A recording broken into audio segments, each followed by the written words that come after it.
I feel like so many people get caught in my story versus your story. That's never going to go anywhere productive because you're always on different teams. Yeah. Welcome to the Alive and Aligned podcast, a show dedicated to helping you live a life of truth and share your fullest gifts with the world. I'm your host, Pete Byrne, and I'm here to open your mind to new perspectives, to introduce you to some epic humans who are already out there living their deepest truth. So now just grounding in, taking a breath, letting go of anything you're still holding onto from today, and just opening up to receiving this episode now. Let's dive on in. Ladies and gentlemen, it is my absolute pleasure to introduce you to Mr. Ryan Fontana. Ryan is an international DJ and music producer under the name Soul Panther. He's a filmmaker and creator. He's the co-founder and CEO of the Royal Codes women's clothing brand. He's a high-level life coach and personal development enthusiast. But most importantly, he's an incredibly inspiring man who lives a life of expression, creativity, travel, and radical authenticity. I first met Ryan in a men's circle, which we both joined 2.5 years ago in Bali. And I was instantly impressed by his coaching skills, his level of success, and just how fucking damn cool he was. Seriously. And since then, we've become really good friends and played some rockin' festival shows together, produced music, climbed volcanoes, surfed some hectic waves, and continued to support each other's growth. This podcast is about choosing love over fear, about following your passion, and living a life worth dying for. We go on a storytelling journey which circumnavigates his path of transformation, from being a successful DJ playing parties all over the world to having a serious health crash and finding spirituality and personal development. In the telling of his story, interlaced with lessons and golden nuggets, we cover his experience of creating his conscious reality show, The Art of Choosing Love with Adam Roa, the transformative power of open and honest communication in relationships, including a live demo of how we managed to reveal our inner voices. The amazing story of the birth of his clothing brand Royal Codes with his creative partner Hartwell, and the effects of living your true purpose and what it can have on your life. Prepare to be inspired, ladies and gentlemen. Let's dive on in. Mr. Ryan Fontana, a very warm welcome to the Alive and Aligned podcast. What did you have for lunch today? Thanks for having me. What did I have for lunch today? Chef Made made a Hawaiian specialty called Loco Moco. Wow. Which is like a mound of white rice, a hamburger patty with gravy and onions on top, and then a sunny side up egg on top of that. And it was nostalgic, to say the least. It was delicious. Shout out to Chef Made for nailing that one. Shout out to Chef Made for just enhancing my life experience every single day with his delicious cooking. There's plenty in that already, because like we talk about a little thread to pull. We've got the whole root of like how lucky it is to be in Bali and be able to have amazing people around like Chef Made to cook you a lovely, like homely dish. And then there's also the the Hawaiian nostalgia. So tell me a bit about Hawaii. I'm happy to go down that path. I'm just curious before we jump in. Yes.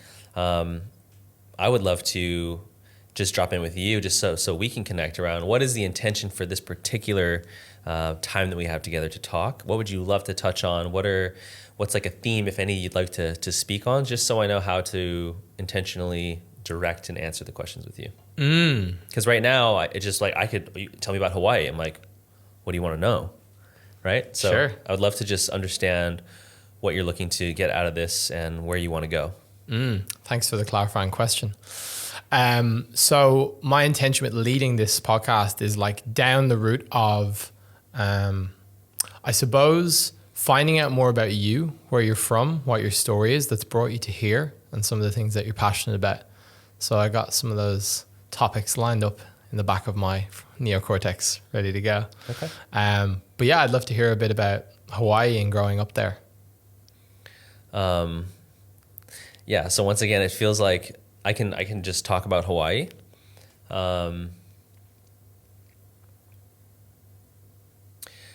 Just in full transparency, it feels like super open and vague, and so like I don't feel enough of a thread to start going down and pulling, because I feel like I would just be like, well, Hawaii is awesome. I love Hawaii. Does that make sense? Sure. Okay. Well, I'll be more specific. Well, the suggestion, you grew up in Hawaii. I made an assumption by saying that. So in growing up in Hawaii, what was your experience of that in terms of how was it to grow up in Hawaii?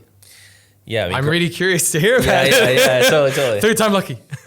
So growing up in Hawaii it's something that I appreciate more in hindsight than at the time. Yeah. Because when you're a child, you don't really have any other reference point. It's just your experience growing up, right? Sure. So I was just growing up in Hawaii, spending a lot of time at the beach, spending a lot of time outdoors, just living my childhood. But it wasn't until I went to college in California for a whole semester and then came back for winter vacation where I really felt how special it was to grow up in Hawaii. I brought some friends back from college and was like, you got to come see where I'm from. And just showing them around, I was like, oh my gosh, like this is such a magical place. Yeah. That's so many people. I met so many people who say, oh, I had a postcard of Hawaii on my screensaver or whatever growing up. Yeah. Because that was a place I always wanted to go to. And so I really appreciate it more. The older I get, the more I appreciate it for how special it was. Yeah, I just feel like Hawaii they call it the aloha spirit. Yeah. The aloha spirit is just a spirit of openness, of love, of giving, of taking care of your neighbor. And it's kind of like, it's not the same as Bali, but there's a similarity to it. There's a warmth that you have in Hawaii where people are just like welcoming and open. They're more likely to smile at you maybe than to frown at you. Yeah. I mean, it depends on where you are and Sure. in the context, but there is a really special aloha spirit, which interestingly, I have heard this theory that the closer you are to the equator, the more that's true because Mother Nature is very giving, right? There's an abundance of fruit and resources and life flourishes by the equator. So as a result, the people are more open because resources are abundant. You can just go pull up a pie off a tree. But the further away you get from the equator, like say Norway or New York, it's Alaska. like Alaska, it's more harsh. And so the environment is like resources are scarce. So people are like more closed off than open and giving. Yeah, nice. So I'd love to kind of paint a bit of a picture for the folks back home of like who you are and what you do.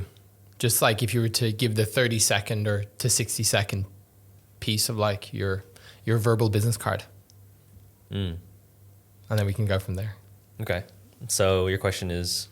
Yeah. In 30 to 60 seconds, can you sum up a bio of who you are and what you do currently in the world?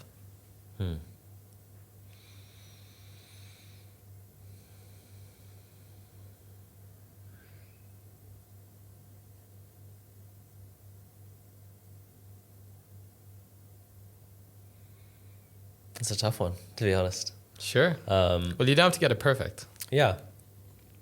I would say the headline or the log line is from Sex Panther to Soul Panther.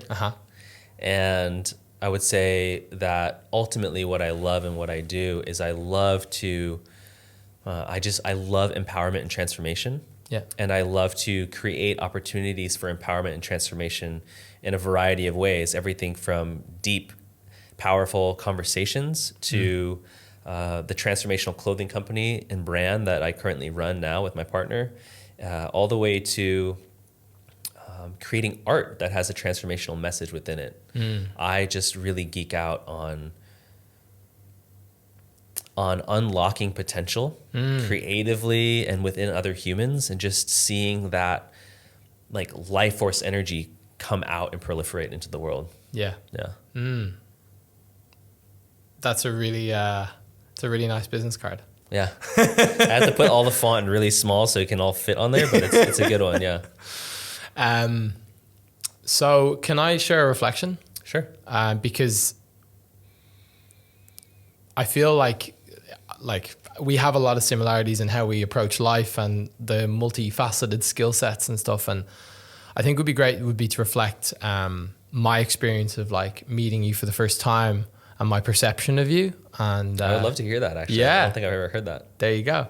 Yeah. So like it was, I think May 2020 in Bali. And, I was invited to join this men's circle and I was told to be other like strong, powerful men as a part of this. And, I feel like I definitely pitched you as one of like the celebrities of that group off the bat. Back in my kind of pedestal days of like, oh my God, this person's so amazing. And I'm like, who am I kind of thing. The whole imposter thing. So a part of that was, you know, saying, wow, this guy Ryan, like he's a coach, like he's a touring DJ, like, you know, now he's like doing the personal development, he's in Bali, he's like big on Instagram and stuff. I'm like, wow, like fucking, he's doing it, you know, he's living it, you know? And so it was really, I remember very gingerly approaching you and kind of saying like, hey, like, so, you know, I want to kind of maybe do some coaching and maybe we could have a talk sometime. She's like, yeah, let's go for breakfast. I'm like, oh, okay. Well, like, yeah. I remember that. Yeah. Yeah. And we had a little chat and you were just like, very like, yeah, so what do you want? And like, just asking questions. And like, at the time, of course, I was like completely in this place, like, oh, like I could never afford to work with Ryan and stuff. But like, that was the level of like how I saw you, I suppose, then, as just someone who was very, both, you know, having had success internally and externally, you know, in terms of the society market. But what was more interesting for me was how you'd kind of done those things and now were continuing to like grow and peel back the layers of you and find out more and more who you truly were and what you wanted to do. So it's great to be able to sit here, you know, 2.5 years later and kind of laugh about the kind of stumbling I remember that so distinctly. Yeah, that's fun. I mean, and just for context, to see your growth, we've been in Men's Circle now since then. So that's what, like almost 2 years? Over 2 years. Over 2 years. Yeah, nearly 2.5. 2.5, getting on it. Yeah, and I've watched you progress so much. Like mainly your nervous system has just like grounded in. Sure. You used to buzz around a lot and like I definitely felt that energy from you. And now it's been so beautiful to witness you finding center within yourself in a really powerful way. And from that center, witnessing you create what you create in the world. Like I've come to both of your musical performances, Conscious the Musical, and I'm like just so proud of you. Every time I come up after, I'm like, dude, so good. So good. So it's been really beautiful to witness your blossoming in that way. It helps when you got good role models, you know? I'll take credit for that. Yeah. You'll take the majority share of that one. Sure, yeah. Yeah.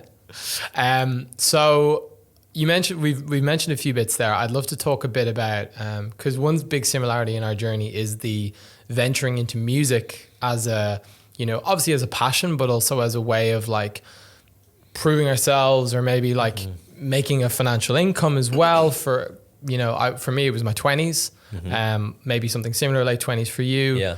And then the transition out of that. So tell me a bit about, you mentioned Sex Panther before. Yeah. Before Soul Panther, it was Sex Panther. So tell me about that time.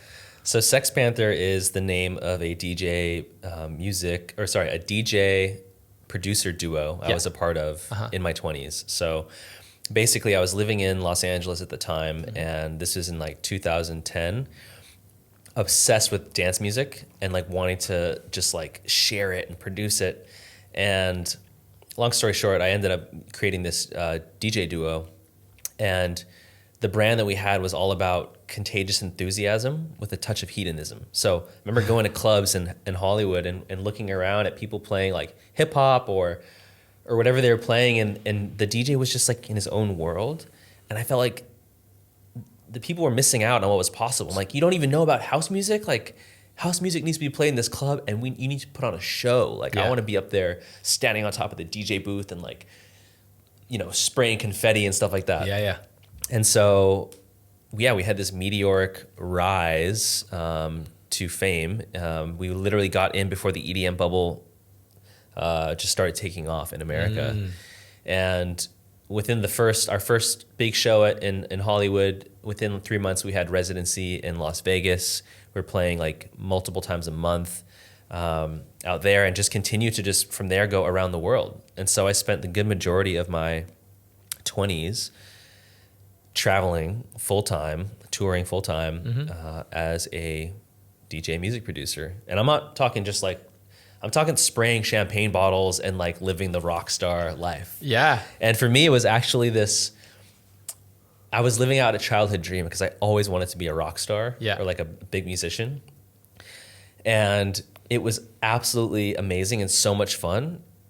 until it wasn't. For sure. Until it wasn't. I remember like my 5th year into it, I was turning around like 28, 29 at the time. Yeah. Saturn Return, right? Kind of started that. And friends would ask me, oh, like you got this big show coming up. Are you excited? And I'd be like, I guess. Not really, honestly.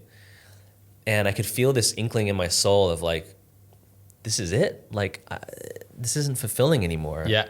And at the same time, I actually started, I met this woman in my life who came into my life, and she was the first person to open my eyes to the idea that your beliefs create your reality, and that there's a whole inner world.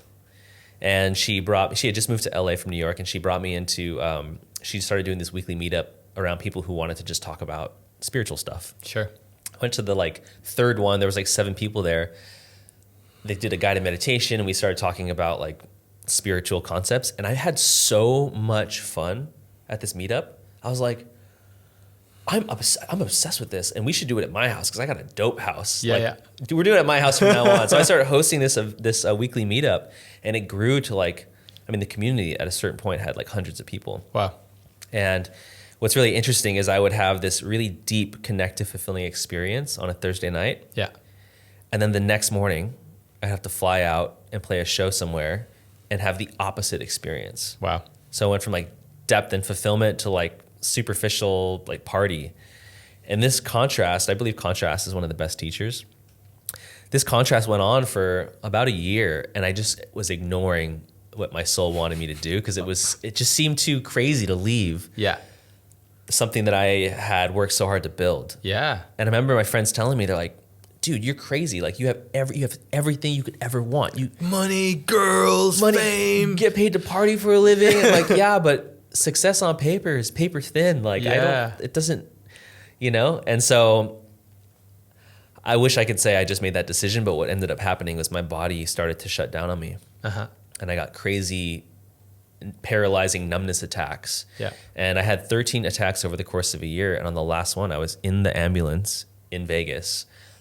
Like my whole side of my face was numb. I couldn't breathe. I was in the stretcher on the ambulance, and I look up at the ceiling. I'm like, why am I doing this to myself? Yeah.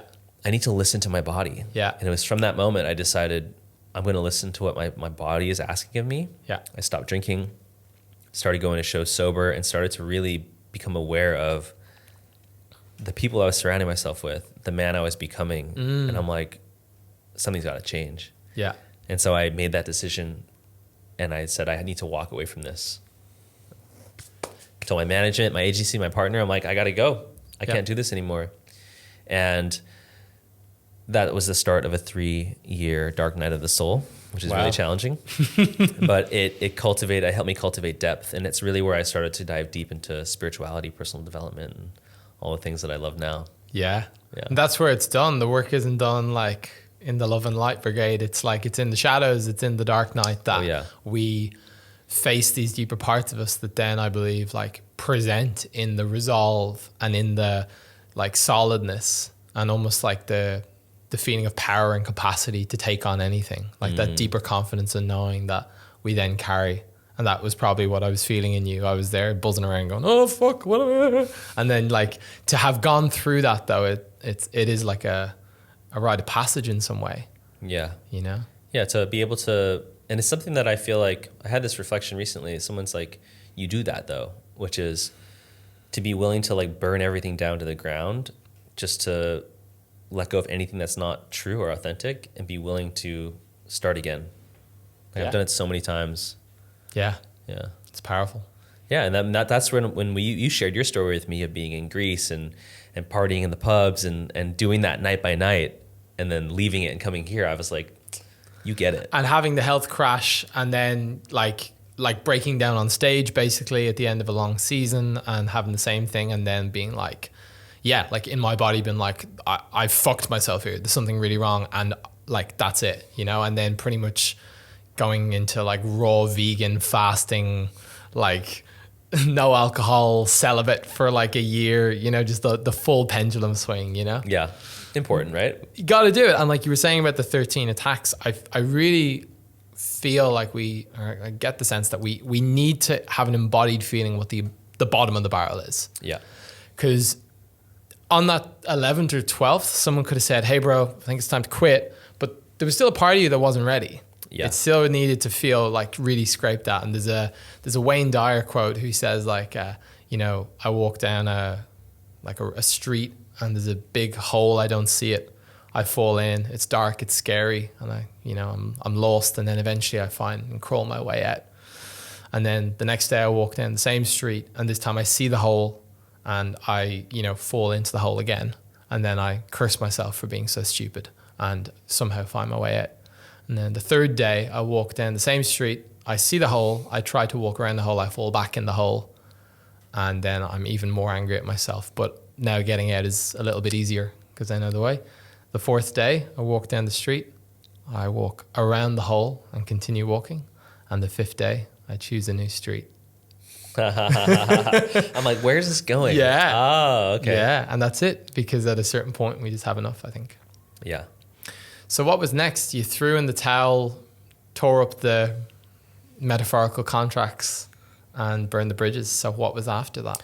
Well, actually what happened was I told them I was leaving. I sold off all of my stuff that I had in my possession to get some money. And I went and traveled for 6 months with the girl that I was dating. We were like, let's go on the road. Like, it's this like sexy idea. And we like traveled for 6 months and people followed our journey. And like, we got picked up by some publications and it was like super sexy and awesome.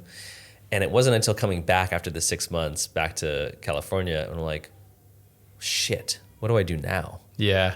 Like we have to find a place and I got to pay for it. And I just used all my money to travel. I'm like, so this was, a 3-year period of learning and growing and investing in myself. But like, it's just struggling to go from like success and fame to like, who am I? Yeah. Was a real challenge. Did you have a lot of the same people around you still, like the echo chamber of like, oh, why don't you go back and do that again? Or was there any of that, or had you kind of moved away from those people at that time? Well, the amazing thing was that when I made that decision, I was really public about it, and I would talk a lot about my journey, and a lot of people actually told me that it inspired them. Wow. It really inspired them to be able to walk away from it. And I would talk about, I'm not my identity, I'm not my job, I'm not this, I'm just this soul that is, here to follow that. Yeah. So I didn't have a big echo chamber, although there was a part of me that would still check in on what people in the industry were doing and be like, oh man, like, should I go back? A little bit of FOMO. A little bit of FOMO. A little bit of regret. Well, yeah, and I'll say this, like during that 3-year period, I invested in myself. I got coached. I started coaching, stuff like that. But the struggle was real. I remember living in a van. There was a couple of nights where I lived on my buddy's couches for a while. I lived in a van in Venice for a bit. I just struggled. Yeah. And in hindsight, looking back at it now, I realized that I kind of threw the baby out with the bathwater. I was like, oh, music isn't the thing. And I just left it and I went into personal development, which I love. Yeah. But it took me doing that fully to realize something is still missing. Yeah. Like personal development is great and all, but there's something missing. And so the past few years have been about me swinging it back and forth and finding bits of each that I like, art and transformation. And I feel like right now I'm at a precipice of realizing, okay, music gets to be a big part of who I am. Yeah. Moving forward, and it's just a different way of doing music than what I've done in the past. And so that's an exciting journey. Totally. And I feel like we'll get to that, and that'll be the kind of the ta-da crescendo moment. Cool. But before that, tell me about like the transition then into personal development and through this dark night of the soul, finding like, first of all, in, as you said, being coached and then stepping into that yourself and then starting to gain some traction, momentum, and like, what were the... Yeah, what did that path, that journey kind of look like? Like finding your way out of that 3-year hole effectively.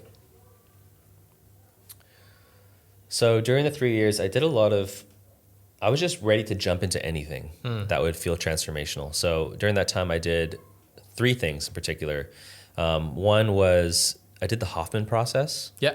Which is this beautiful 10-day immersion where you just uncover the negative love patterns you picked up from your parents and your parents' parents. Mm-hmm. I loved that program, by the way. Masterfully run.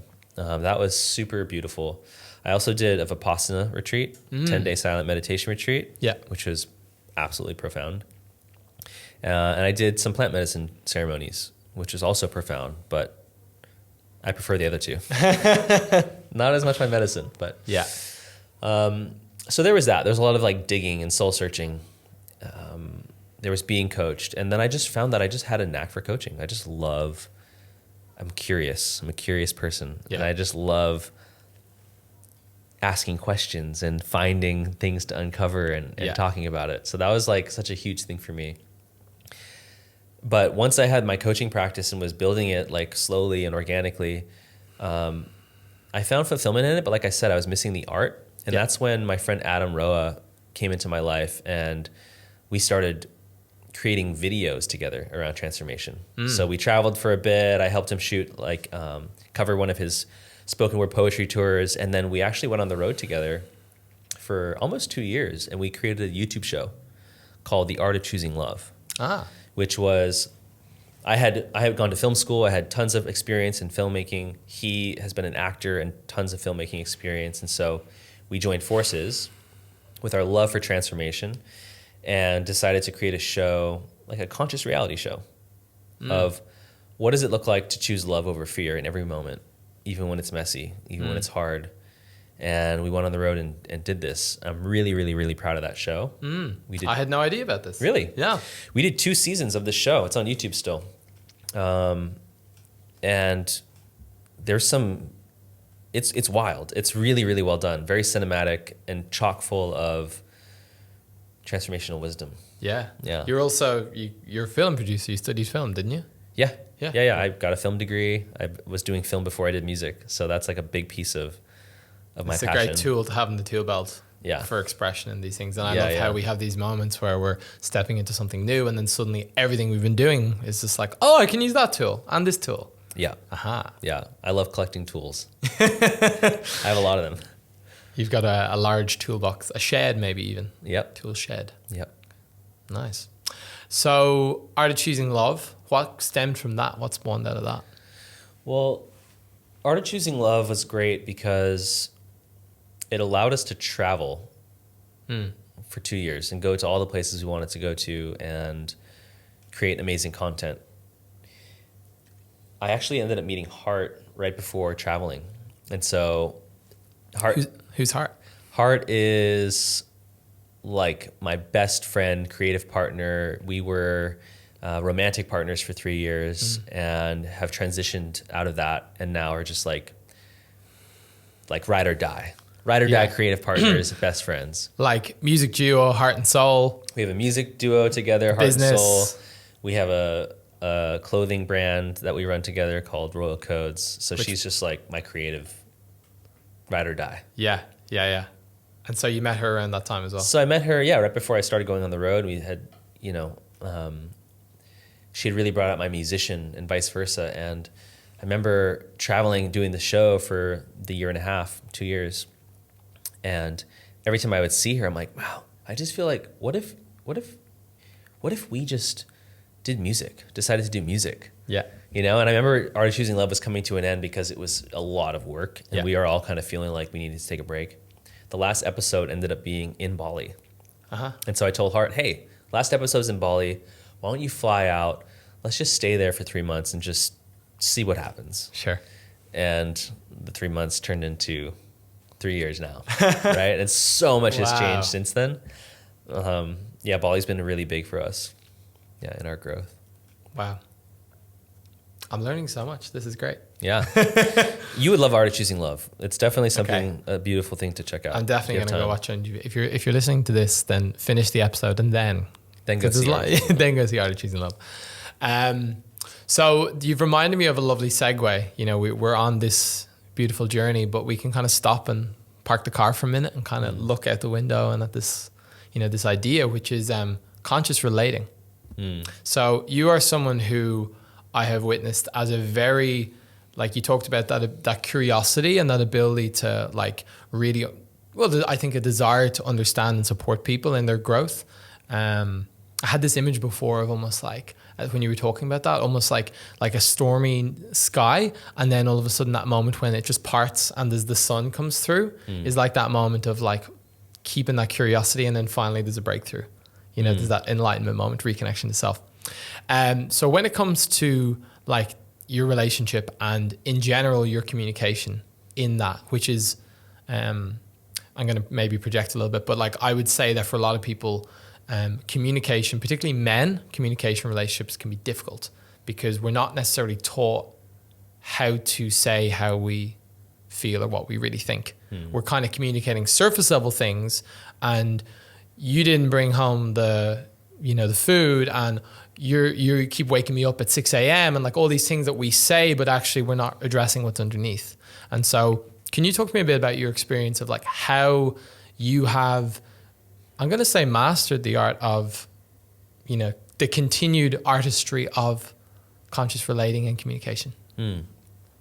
Thank you for that. Yeah, I feel like I'm really proud of my communication level at this point.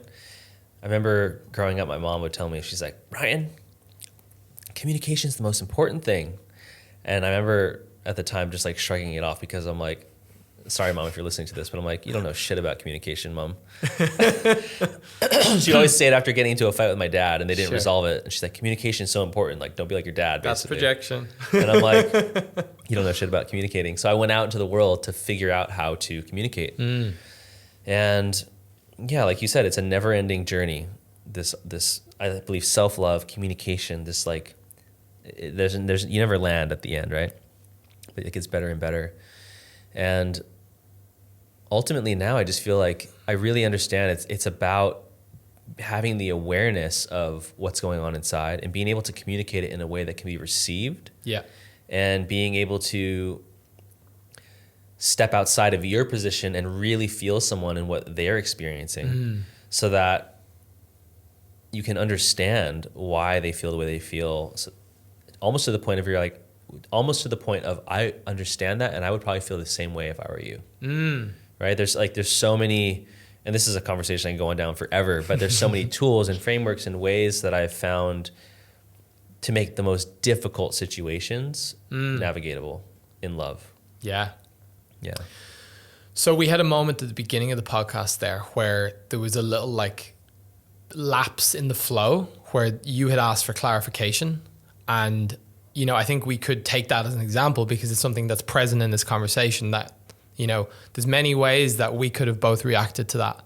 So my experience of that and of you in that was there was a desire and seeking of clarity, you know, to really, I suppose, well, I would assume and maybe project that you were desiring to really understand where I wanted to take the episode so that you could best navigate instead of just talking aimlessly. A part of me in that, like I noticed in me, was saying like, oh, who does this guy, like he's trying to take over the host of the podcast, tell me what we're going to talk about, it's my podcast, you know, that wanted to come alive. I was like, okay, no, coming back to love in that moment is not about, you know, going into the ego for me and allowing that to like, you know, try to then like, you know, posture over you and take back the power, but actually to go, okay, no, he really actually, like I'm trusting that he actually really cares. He's not trying to like fucking show me up here. He genuinely wants to know so he can do it, you know? So tell me, like, what was your experience of that? In the beginning of the podcast? Yeah. I've done a bunch of podcasts recently. Yeah. And I've also hosted podcasts. Yeah. And it feels great in any context, really, in a meeting and anything, to kind of like drop in and give context. Yeah. And so when you had just come on and been like, tell me about Hawaii, I'm like, I could, yeah, but like really feeling like, hey, so we're here right now. For anyone listening, you know, this is Ryan Fontana. This is who he is to me. I'm excited to talk about this. It's like just creating an agenda of sorts, so I know where to go. So in that moment, I could feel inside of myself of like an open loop of like, what are we doing? Sure. Like, where are we going? And I really wanted to, like you said, just have clarity so that I know how to best answer the question. And I almost got a good chuckle when you're like trying to take over the podcast. I'm like, I don't fucking care about taking over the podcast. That's so far from my experience. My master plan. Yeah. You know? Great. I'm glad they invited me so I can take it over and show Another story I had, and again, like the reason I'm using this, because at the time, like I could have, if we were in a a discussion or confrontation of this. I could have said, oh, you think you know podcasting better than me. But actually what I'm trying to communicate, the voice that's in me that wants to speak there is fear of being made to look like stupid, like I don't know what I'm doing. You know, how could he not think that I don't know what I'm doing? You know what I mean? Yeah. Like that is the part that's saying it, but it would come out on the surface as, oh, do you think I'm not, you know what I mean? It would be more of a threatening and a challenging thing. Yeah. If that was to come through. Yeah. So the choosing, like, yeah, you could say love over fear, or like higher self over ego in this case, is like trusting that it's coming from you, not from a place of wounding or trying to put me down, but from a place of like, oh, okay, if we look at it through the lens of, as you said, love, then we're actually going to both find what we want instead of taking it personally and getting into sorry, and then like it just goes downhill from there. Yeah, I feel like the real magic sauce is when two people can be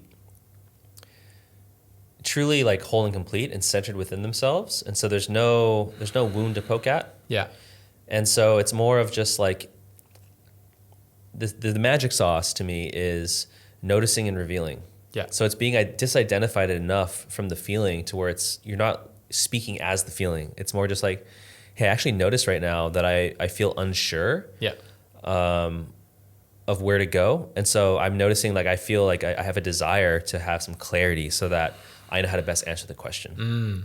Right? Versus whatever story could come out that's not that. Right? Yeah. These are just all this bullshit. I feel like so many people get caught in my story versus your story.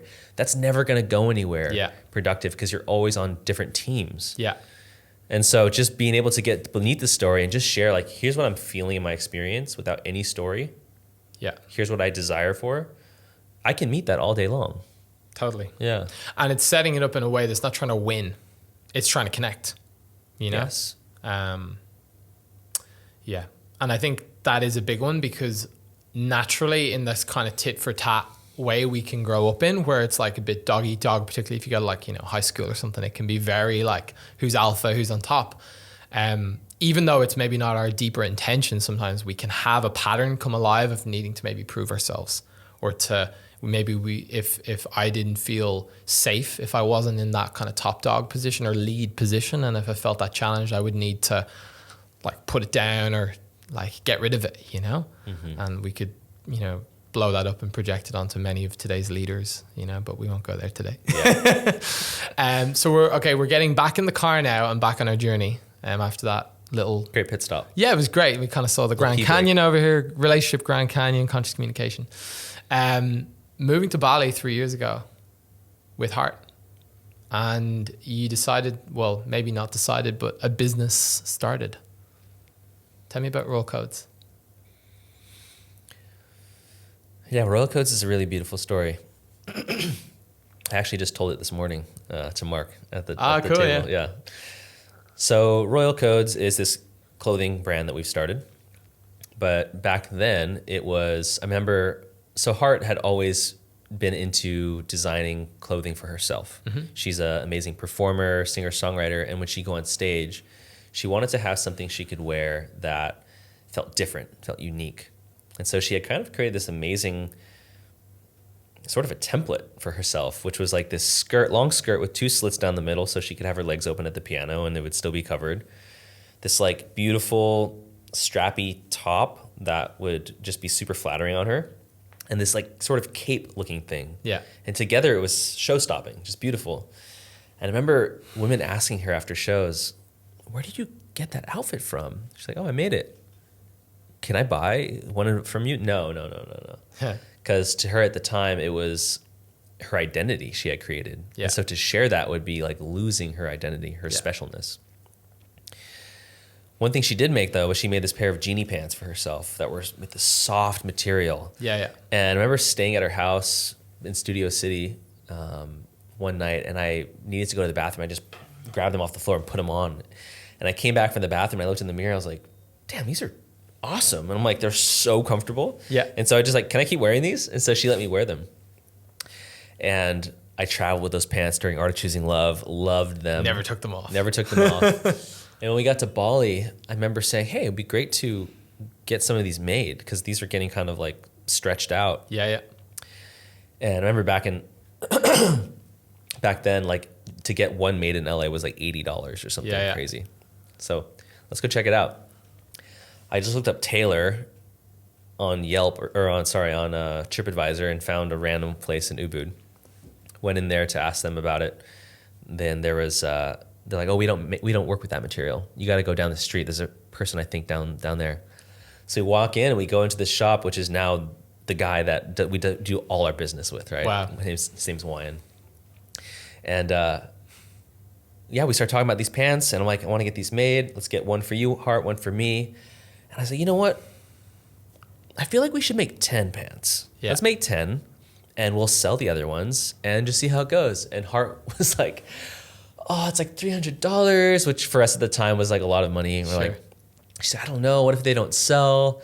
It's a lot of money. I don't know. And I was like, I just believed in it so much because I knew how awesome they were. I was like, look, how about this? I'll pay the $300 and then we'll sell them and then you can keep all the profit. And she's like, that's a great deal. Great, let's do it. Fantastic deal. So I gave the guy $300, come back a week later. We had just performed at Bali Spirit Fest where we shared the stage together. And so we go pick these up and get the pants, put them on. They're amazing. Yeah. So comfortable. She puts hers on, I put mine on. We're like so happy. I'm like, let's go get a coffee.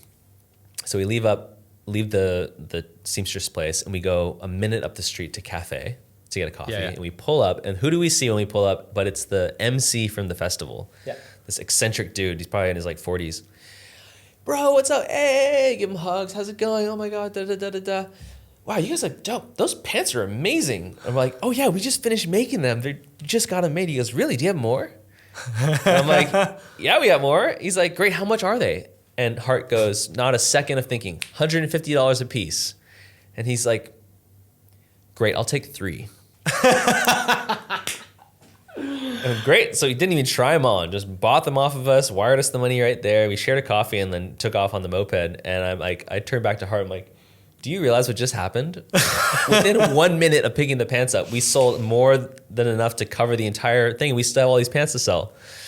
And now you know it's a proven concept. Like proving, which I felt the whole time. Sure, yeah. Right? And so that was like the initial start of it. And Hart still wasn't down to sell her stuff. But I started seeing this pattern. I was like, you know what, Hart? I think if you were to open yourself up to the idea that you're not going to lose your identity, but in fact it would be something that would support you, I think there's something here. Yeah. And so enough coaching sessions of sorts. She opened herself up to it and started doing one-on-one fittings with women. She goes, if I'm going to share this, it's going to be $440 for a set. And I'm like, damn, that's expensive, Hart. And she was like, that's what it's going to take. Yeah. Okay, it's your clothes. So she started doing one-on-one fittings, and women were buying these sets for $440. Yeah. Some women would take 3 sets, 2 sets, right? But it was a lot of energy for her. I would help carry the duffel bags and do these custom fittings, and sometimes women wouldn't purchase. And it was really draining for Hart. I got to a certain point where I'm like, I see how many women want this. What if you made it more accessible? And so I approached her. I said, look, what if I partner with you? I can build you a Squarespace shop website, something simple. Let's just put these online and see. She did not want to budge from the $440. So I made a shop and I put the price of $440 each, released it in November. Crickets, bro. Not one. Well, actually, one person bought. 2020? This is in 2019, November 2019. Aha. One woman bought, bless her heart, and it was just crickets. We're like, damn, I don't know if this is going to work. And so a few months went by. I said, Hart, trust me. Let's lower the price. Yeah. Let's do a sale or something, and let's take some photos and do the whole thing. So April 2020, basically when I met you. Yeah. We put it up, and sales started coming in. Slowly at first, but over time. And so we've just been for the last 2 years, once COVID hit especially, I'm like, there's no music to work on right now. Let's go all in on Royal Codes. I swear it's a multi-million-dollar company. Let's do this. And that has been one of the most beautiful, transformative vehicles for us because, like you said, all of the tools in the tool belt get to be used. Yeah. Coaching, personal development, NLP, photo, video, design, like so many things go into this. Even the music. And the music. Yeah, it's been so fun and it's really grown really fast. Yeah. And the team. I mean, now, in 2 years, now we have like 30 people that we employ. Fuck. And we just invested in a store here. We're going to open our first brick and It mortar looks store. great, yeah. Yeah, so there's a lot happening, and I really feel like I've gone to business school. I've gone to entrepreneurship school. I got my degree and all that. Yeah. And the amount of growth that I've experienced in the last 2 years is just, it's beyond that, because it's in real practice, right? Sure. It's learning from The real school life of life. experience. Yeah. It's the best degree. Yeah. Yeah. Yeah. It's such an amazing story. Like just the natural unfolding of all of that. Yeah. And I think that, well, I'm going to make an assumption here, but I'm going to, maybe set you for this potentially.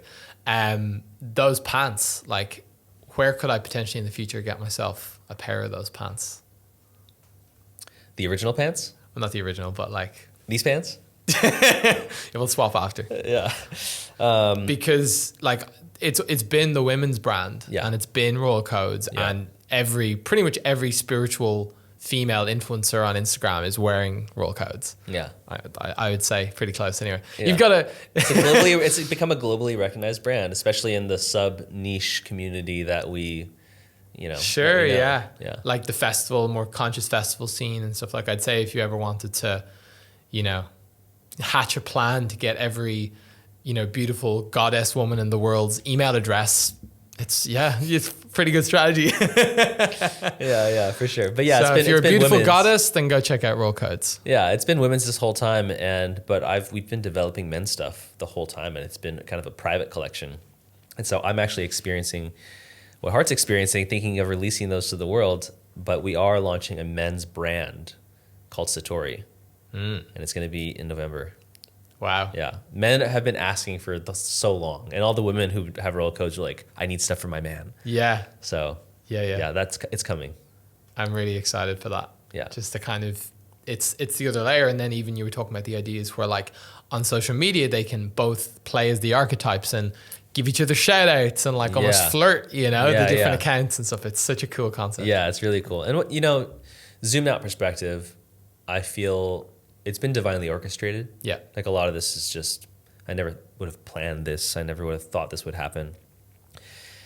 And what's amazing is that we have built this machine now, and we've grown so much through it. And it's to the point now where we have just last week decided to point a good amount of the budget every month now to building our music careers. Wow. As a marketing strategy. Yeah. Because the more people that see Heart's music, Heart is an incredible musician. The more people that can see her be an incredible musician are going to be like, who is this person? Oh, you have a clothing brand also? Like more eyeballs for that. Yeah. And so what's beautiful is we've created this baby, and now the baby's growing up, and for it to be able to support the art and the musicianship that we are so passionate about, it's like, it's mind-blowing. It's cosmic. It's been divinely orchestrated, because most artists go out and make music, and then they're like, I'm going on tour, I need merch. Let me put my logo on a t-shirt. Go to the back of the room and buy my merch. Yeah. But to be able to build a business model with high-level merch, so to speak, and then go out and tour, and then all the awareness funnels back into that is like a beautiful design. Yeah. Yeah. Yeah. And I believe like what we're doing with the musical, for instance, is something similar, where we're creating like the music, but then there's a tangible, more like medium to high ticket offer on the back end comparatively, versus trying to make money off my Spotify streams. Yeah. It's just not Never gonna sustainable happen. anymore. So I believe that this is, for music, this is the new way, where it's like, it becomes not just the like fulfillment, creative, artistic expression, but also the, creating this ecosystem around it, particularly as we start to move into more like Web3 stuff. I had a meeting today around like how we can have NFTs, and then maybe if they buy an NFT, they get the album, but also a Raw Codes piece, and into, and how these can interact together. And stuff like that. Yeah. That's all coming. And I think that is the new way. So yeah, our final, the crescendo is, what does music mean to you in your life? Music is the place where I come most alive. I've heard this from a few people that are really close to me recently, where when I do music, whatever that looks like, it could just be me jamming in the bathroom for 10 minutes or singing or whatever. They say, like, I'm more here. Like, they physically feel like I'm more juicy, soft, just like more present. Yeah. It's almost like my soul is like front and center, front row in my face, right? Yeah. More alive, more life force, and more open. My eyes are more dilated. And so I just feel like I'm more of me when I have music in my life. And so I'm at this beautiful place where it's a paradigm shift, where music is not a means to an end. It's not, oh, I need to do music so I can have this or that. It's more of, I love music. It's part of who I am, and I want to incorporate that into my life and in all the ways that feel good, and trust that a life with music in it is more fulfilling than a life without music in it. So music is a bridge for me to connect deeper to myself and to others. Yeah. Mm-hmm. And I really think it's so important that we find that thing that is our true expression, our true soul expression, and like not repress and neglect it anymore. You know, because like even you were mentioning before, like on the personal development journey, it was baby with the bathwater with the DJ thing. So you ditched probably mostly all the music and were more focused on the personal development, but you said there was still a part of you that was like not being seen or not fully coming. So now to combine all worlds is just like it's a beautiful thing. Yeah, it's a really beautiful thing. And I'll share a short story. Please. When I was in my dark night of the soul, the 3-year journey, and I had really been working on building my coaching practice, I remember coming home one afternoon, signing a client, which was a huge deal for me at that time. And I remember coming home and going into the bedroom with the woman I was dating, the same woman I went traveling with. Yeah. So she knew me really well. And I was like, oh, I signed a client. She was like, oh, it's amazing. I'm so happy for you. And we were like laying there on the bed, and I was just like, I just get this feeling that like you're saying that, but I don't actually feel that what you're saying. Like, there's something that's incongruent. And she's like, no, I am happy for you. And I was like, and? Yeah. And she's like, well, look, it's just like, I can only be so happy for you when you know, when I know who you really are. And I'm like, what do you mean who I really am? She's like, Ryan, you are an artist. You are a musician. And I was pissed when she said this. I was like, yeah, I'm a musician, but like, I'm a coach. Like I already did music. And it's not sustainable and it's not da-da-da-da. And she goes, no, silly, I'm not talking about a freaking DJ. She's like, I'm talking about a musician, a timeless classic musician. And I was like, what do you mean, like a Bob Marley? And as soon as I said Bob Marley, I felt this wave of energy go from the tip of my toes, up my ankles, up my legs, like so fast, all the way to my heart and to my face. And I just burst into tears. And I like to the point where I was like uncontrollably like bawling, and I like curled into a fetal position on the bed. And she just like held me and just held space for me while I just sobbed and sobbed and sobbed and sobbed. I remember coming out of that, taking a deep breath, being like, what the heck was that? And I knew at the same time. I was like, wow, there was a part of me that felt so unseen, or so like there was no belief that it was possible. Yeah. And just saying it like helped it be seen. It was so beautiful. And I've never experienced anything like that. Yeah. It was the only time I've ever experienced something like that. And to me, it's a breadcrumb trail leading me, pointing me towards a path of fulfillment. Yeah. You know? And I remember even sharing this and being like, in my normal life, feeling like, oh, it still feels a little uncomfortable to claim Bob Marley because who am I kind of vibe. But I'm to the point now where I'm like, it's not about the end goal. It's just about being and embodying the musician that I am here to be, whatever that looks like. Yeah. You're never going to be Bob Marley, but you're going to be Ryan Fontana, Soul Panther, or whatever that looks like. Yeah. So speaking of that, breadcrumbs on the path to fulfillment, what does the next breadcrumb look like? What does the future hold? That's a great question. Yeah. Well, right now I'm at the precipice of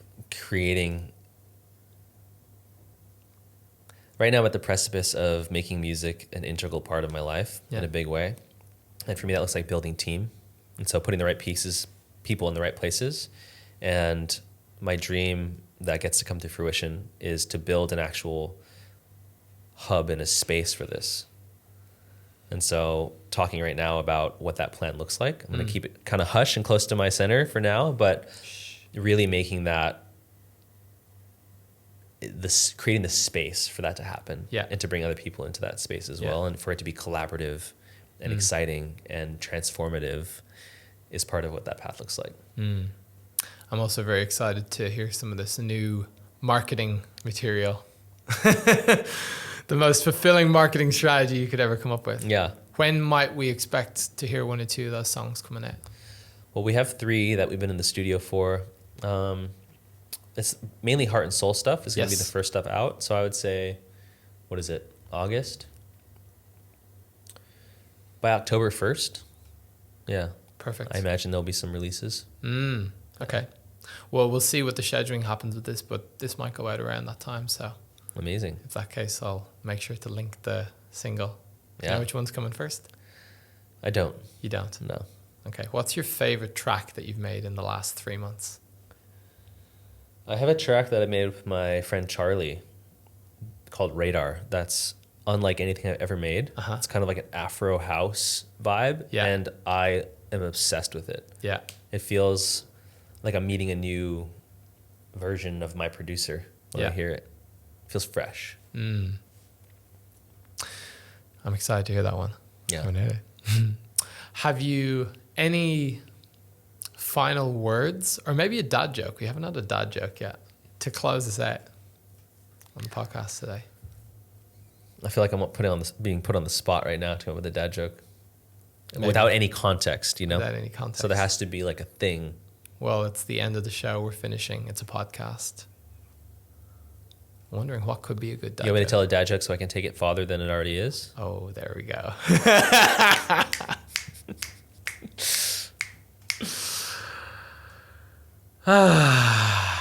Thank you very much, Ryan. We couldn't finish the podcast without at least one dad joke. Oh, of course. This guy, like, literally, he spits them out like yeah. It's definitely another tool. Oh yeah, I love a good dad joke. Like I think of these like, you know, the news stations, they like to put puns in. Yeah. Stuff like that. I'm like, if someone could pay me to do that, I would make a ton of money. Just, puns for hire. Ryan, I've really enjoyed this exploration. I'm glad that we found our journey through the mountain in our car. Yeah. To this place of possibility, and there's so many things that are coming up for you now. I'm really excited to see the continued unfolding, and as we kind of mirror to each other, you keep cheering me on with the musical in the crowd, woo, and I'll keep doing the same for you. Sounds good, brother. Enjoy. Like, for context, you're about to go on an expedition into the world. You're leaving Bali, for the first time in a year. 9 months. Yeah. So I'll see you on the other side of that. I'll see you then, brother.